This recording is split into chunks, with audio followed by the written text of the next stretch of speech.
The member from Hennepin, Representative Davnie.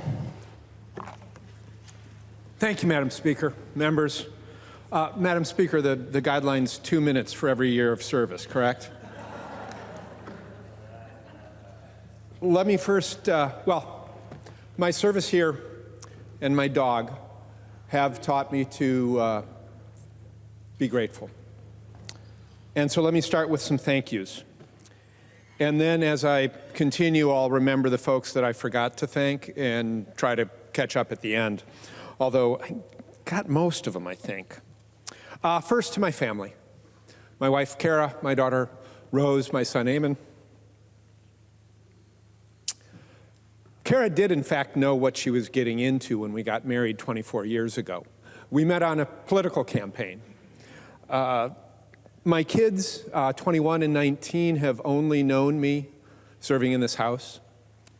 Last night, they came down for one last family tradition of bringing Dad dinner at the legislature in the closing days. We bumped into Bob Meyerson and Catherine Thompson from the DFL Media Service, and we got up to the Golden Horses. I'm not sure I'm supposed to tell anybody that, but we did. And it was one of those special moments that you get the privilege of because you have the privilege of serving in this body. Thank you, Bob. When the kids were little, we'd be driving by on 94 and they'd point at the dome and they'd say, "Daddy's work." That was great. That was special. It was different when they pointed at the basilica and said, "Daddy's work." I had to explain to him that was a little different. Life would have been very different if that had been Daddy's work. I'm sure that growing up with a parent in elective office was different for them than their friends. But, you know, it's the childhood they had. To the chamber staff, Kathy Carlson, Mary Lee Davis, Tim Johnson, Gail Romanowski, and of course Patrick Murphy, and all the staff behind them, Corey, Paul, Mom, you're up there somewhere, and many others who slip quietly in and out of this chamber. Thank you for your tireless hours processing the product of our work, the professional guidance and insights you share, not laughing at us as often as probably justified, as well as your smiles and persistent personal warmth. And of course, the candy. I suspect next May my blood sugar level will be lower than it has been the last 22 Mays. Just a hunch. To Bob and your staff and all those who serve us and protect us, thank you. To the caucus staff on our side of the aisle, to my LAs, Wilson, Andy, Brittany, I know you're watching. Spencer, Mars, Mary, Barb, the many others who've supported and served me over the years. I pity the people who've had to manage my calendar. To the caucus IT staff, to all those folks, it's been a point of pride that my office has consistently been the top in constituent contacts in our caucus. The combination of an engaged community and hardworking staff has meant that I've been able to be as connected to my community as possible, and my community is connected to our work here as could be. Media staff, Gina, DJ, Kat, others, thank you for making me sound a whole lot better than I do on my own. To the caucus research staff and to the House nonpartisan staff, the revisor's office, all who patiently explained things to me, responded to requests, found ways to take an idea and actually make it work, sometimes threading some amazingly small needles to make that happen. I came here to do policy and politics. That's fun. It took some time, but I've increasingly come to appreciate the constituent service aspect of this job. It may be connecting people with health insurance or unemployment rental assistance, late property tax refunds, or the DMV. It's a way we are privileged to touch lives most immediately when people bring their needs to us. To that caucus constituent staff who've served me and my community, thank you. You've solved problems, you've written responses, and guided me through the occasional complicated thicket.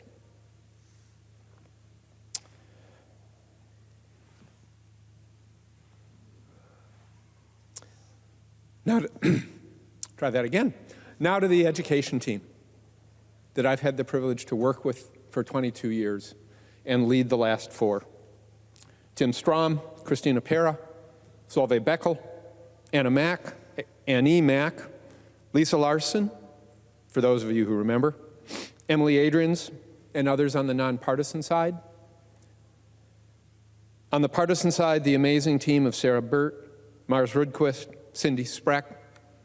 I'm grateful for your patience, for your wisdom, your insights, your professionalism, your warmth, your humor, your support.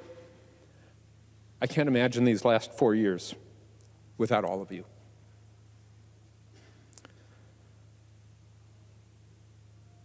To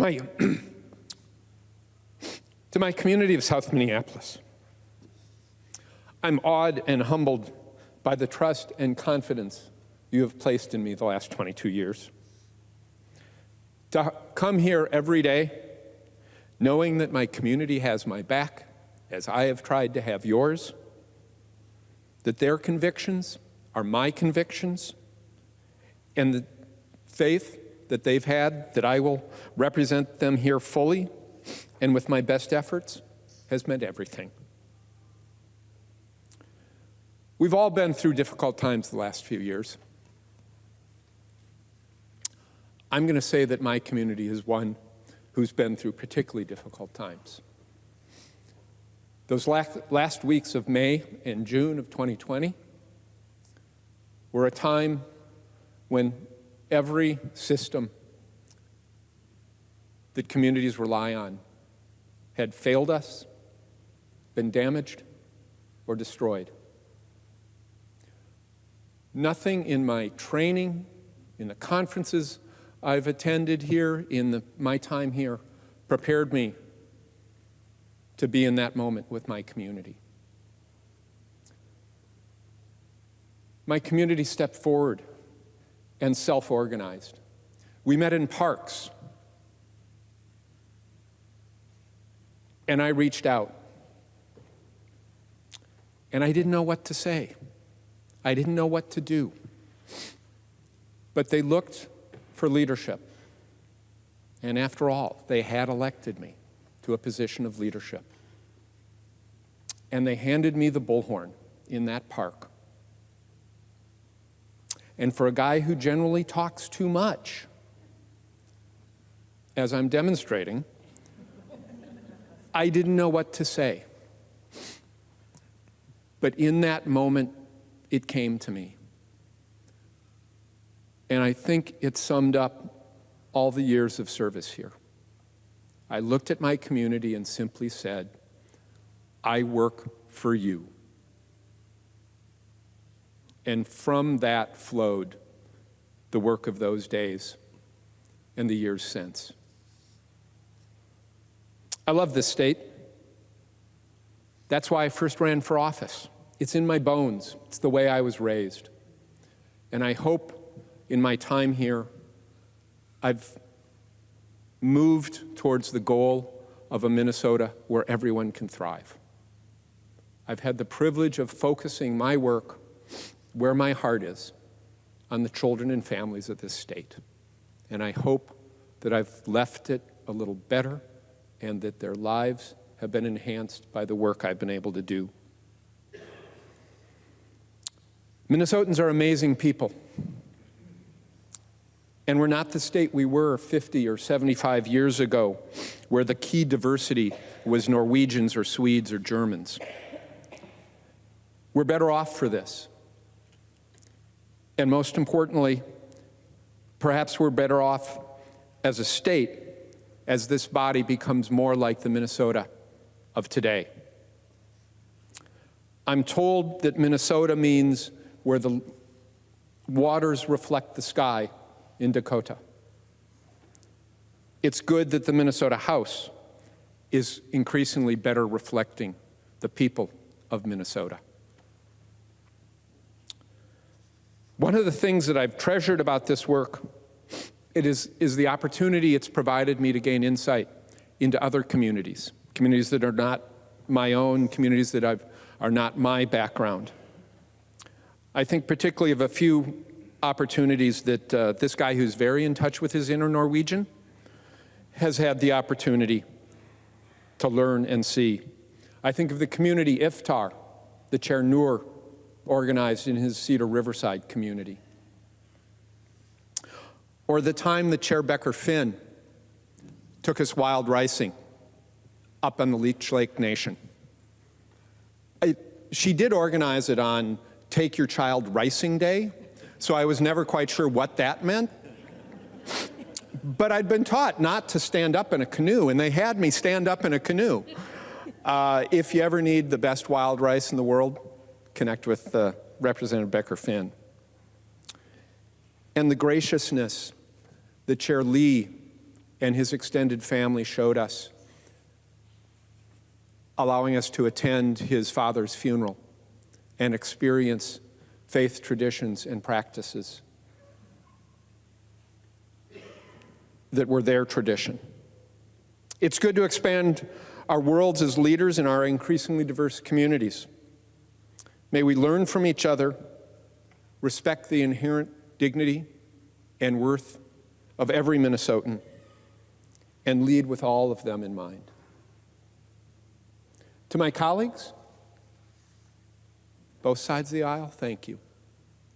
I've learned so much. I've spent a fair amount of time in my community interpreting Republican to my constituents. I've sometimes had to do it a couple of times, and sometimes it just hasn't worked, hasn't stuck. Like all of us, I'm housebroken. I like the immediacy of this people's house. Our efforts to respond quickly to our constituents in current events, the bit of rough and tumble, and the camaraderie.